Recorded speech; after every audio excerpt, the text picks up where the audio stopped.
Hey everyone, and welcome to this explainer. Today we're totally untangling the notoriously convoluted real history-infused plot of the final Corleone chapter, The Godfather Part III.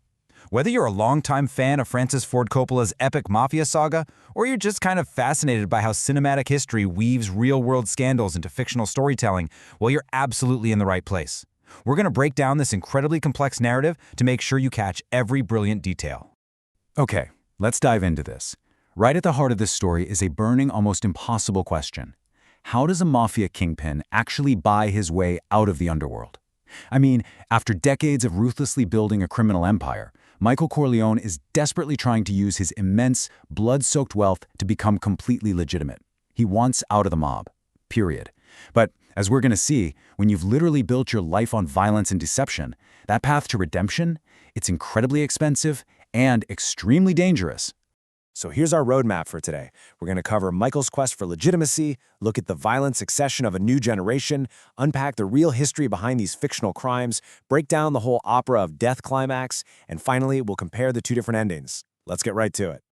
Chapter 1. The Quest for Legitimacy. Let's take a closer look at Michael's desperate bid for redemption. Okay, so the year is 1979, and an aging Michael just wants out. He's plagued by this profound guilt, especially over ordering the murder of his own brother, Fredo. So what does he do? He attempts to literally buy his way into heaven, or, at least into legitimate high society. And just look at the staggering math here. The head of the Vatican Bank, Archbishop Gilday, has racked up a massive $769 million deficit. Seeing a huge opportunity, Michael offers a cool $600 million to cover that shortfall. And in exchange, he wants controlling interest in Internazione Mobiliare, which is this massive international real estate company controlled by the Vatican. For Michael, this is it. This is his golden ticket out of the mob. Now, what's really interesting about this slide is exactly who stands in his way. Michael's seemingly foolproof plan walks right into a massive trap, the Immobiliare swindle.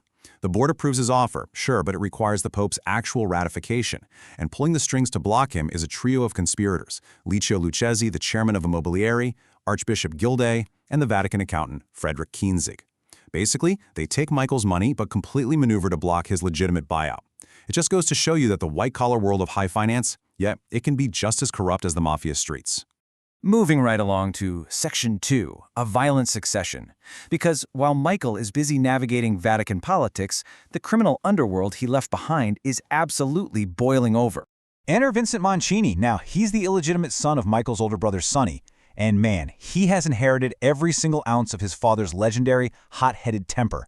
But beneath all that rage, Vincent is fiercely loyal to the Corleone family. He quickly becomes the heir apparent, but his rapid rise instantly sparks a deadly rivalry with an arrogant, flashy mobster named Joey Zaza, who's been controlling the old Corleone territories in New York. Let's move to and see how this builds, because the escalation of violence from here is just rapid and brutal. First up, during a mediation meeting, tensions flare so high that Vincent actually bites Joey Zaza's ear. I mean, talk about explosive. Not long after that, there's a massive assassination attempt during a mob commission meeting. A literal helicopter hovers outside and just opens fire on the bosses.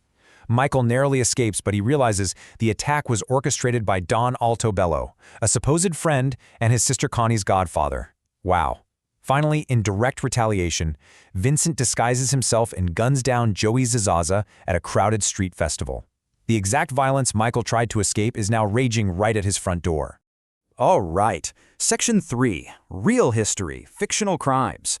Let's hit pause on the cinematic narrative for a second to look at how art actually imitated some staggering real-life controversies.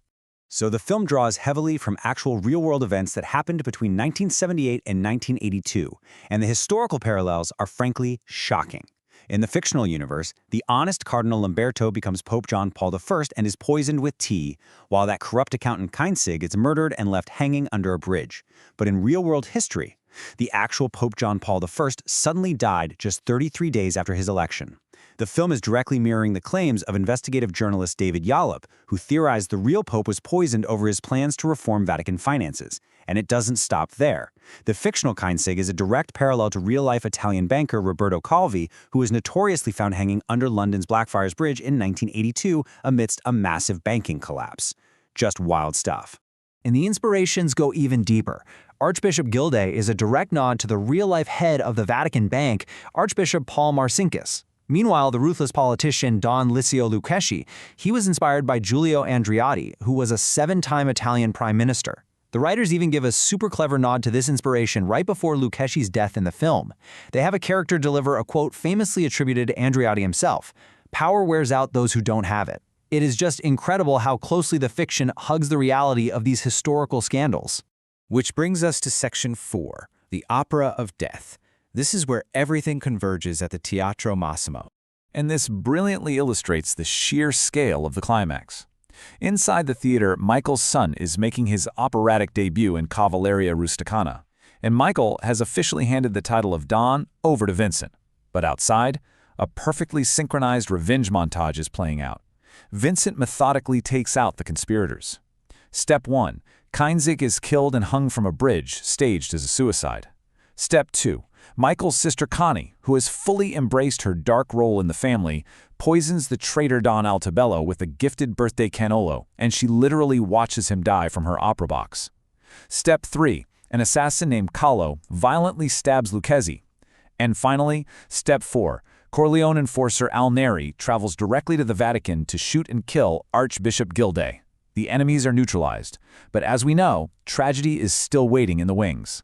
Because as the family exits the opera house, a veteran hitman named Mosca, who is hired by Altabello earlier, takes aim at Michael. But in all the chaos, Mosca's bullets miss their primary target. Instead, they fatally strike Michael's beloved daughter, Mary. After a literal lifetime of trying to protect his family and legitimize their name, Michael survives, only to cradle his murdered daughter on the steps of the opera house. His silent, agonizing scream in this scene, it perfectly represents the absolute destruction of his soul. All his money, all his power, none of it could save the one thing he truly loved. Finally, Section 5. 2 different endings. Let's compare the 1990 theatrical cut with the 2020 Coda recut. So the crucial point is how the director shifted the emotional weight of the story's conclusion. 30 years after the original release, Francis Ford Coppola went back into the editing room to alter Michael's ultimate fate. In the 1990 theatrical cut, the film jumps forward 17 years. We see a depressed, elderly Michael sitting all alone. He suffers a stroke, slumps over, falls out of his chair, and physically dies. It's a finite end. But in the 2020 Coda recut, which Coppola actually favors, that physical death is entirely omitted. Instead, an elderly Michael is just shown slowly putting on his sunglasses before the screen fades to black. He doesn't get the release of death. He's left to live with his guilt and the haunting memory of his daughter. It's a much more ambiguous and, frankly, a much heavier, lingering punishment. To really drive that point home, Coppola ends the Coda cut with his haunting text card. Let's read it together. "When the Sicilians wish you centennia, it means for long life, and a Sicilian never forgets." This forces us to ask a profound question. Is a long life actually a blessing? Or in Michael Corleone's case, is it the ultimate tragic punishment for a lifetime of sins? He gets exactly what is wished upon him, a long life, but he has to live it entirely alone, entirely in the shadow of his mistakes. It's a deeply provocative note to end on, beautifully wrapping up one of cinema's most fascinating and complex character arcs. Thank you so much for joining me on this explainer. I really hope this breakdown illuminated the incredible plot mechanics of this film for you. Keep exploring, keep learning, and I'll catch you next time.